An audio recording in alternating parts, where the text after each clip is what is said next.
Hi, and welcome to At Home with Anita Rosner.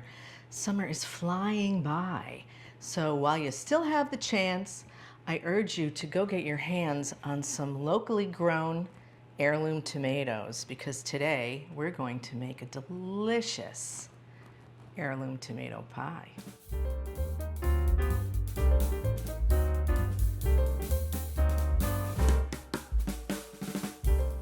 I know we shouldn't play with our food, but I couldn't resist putting googly eyes on this thing. I just thought it was so funny. All right, that's enough of that. Okay, one of the things I try to do on this channel is to always present recipes that, regardless of your skill level, you can make at home. And this tomato pie recipe, as I was developing it, it was getting a little complicated. So in order to simplify it, we're going to start with a refrigerated pre-made pastry for our pie dough. So let's start there.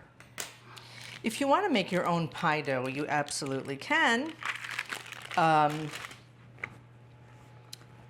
If you don't know how, I did do a video on how to make a pie dough, and I will put the link to that down in the description. But we're taking the easy way out today, and we are just going to use a prepared pie dough, and we need to blind bake it. So I don't think I ever showed you how to blind bake a pie shell. So we're going to start there. Okay, so that looks just fine. What you need to do when you blind bake a pie crust is you need to dock it. And all that means is you take a fork and you pierce it all along the bottom and the sides.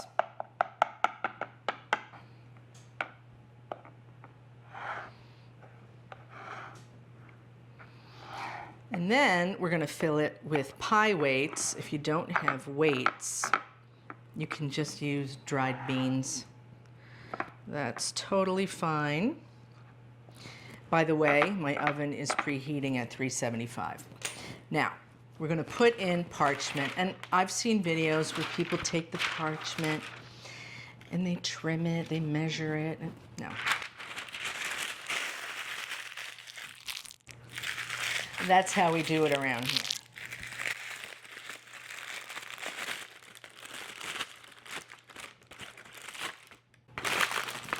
Ta-da!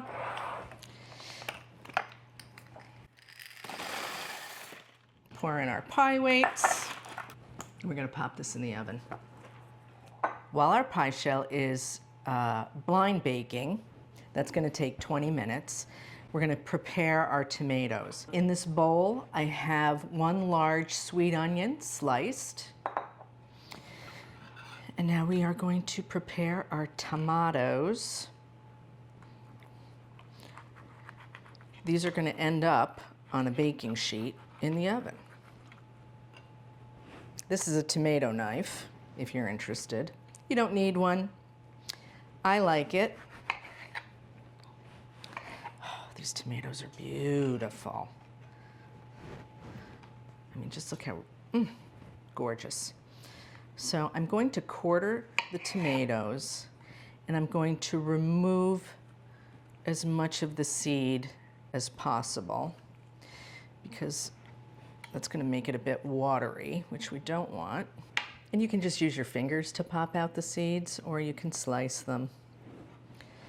Up to you. Just put these in the bowl with the onion. You're going to end up with the meatiest part of the tomato. I ended up using 3 medium heirloom tomatoes, and now we're just going to give them a little drizzle of olive oil, season with salt, pepper, and some dried rosemary, about a teaspoon. We'll give that a gentle toss. And now we just lay them out on a baking sheet that is covered in parchment. I'm going to turn the tomatoes so that the skin side is up. And as soon as our pie crust comes out, we're going to turn the heat up to 425 and pop these in for 30 to 40 minutes. Okay, here's our crust. And as soon as you take it out of the oven, you're going to carefully remove the weights.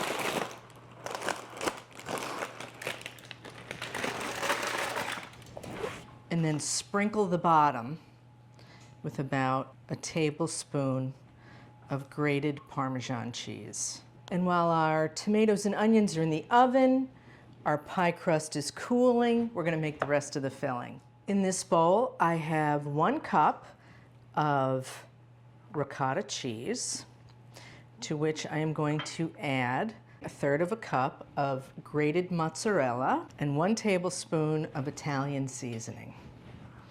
We'll just stir that up. Our tomatoes and onions are ready. I took them out of the oven and then reduced the heat back down, this time to 350. We're just gonna spoon these in, get into the corners. All right. And now we will spread on the ricotta.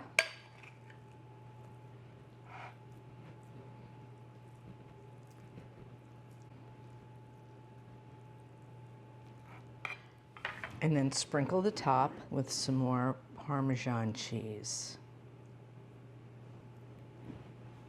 This goes back in the oven for about 15 to 20 minutes. We just want to melt that cheese on top and heat the ricotta through.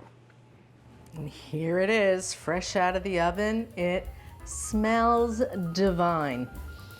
And it's beautiful. And if you just want to gild the lily a little bit, you can garnish it with some fresh basil. And there you have a beautiful, delicious heirloom tomato pie. This makes a really delicious summertime lunch. It's savory, it's cheesy, the tomatoes get a little bit jammy. It's so good. I hope you try it. Thanks for joining me today here at Home with Anita Rosner. Become a subscriber and give me a thumbs up on this video. Leave a comment for me down below. I love to hear from you. Join me again next time. Thanks for watching.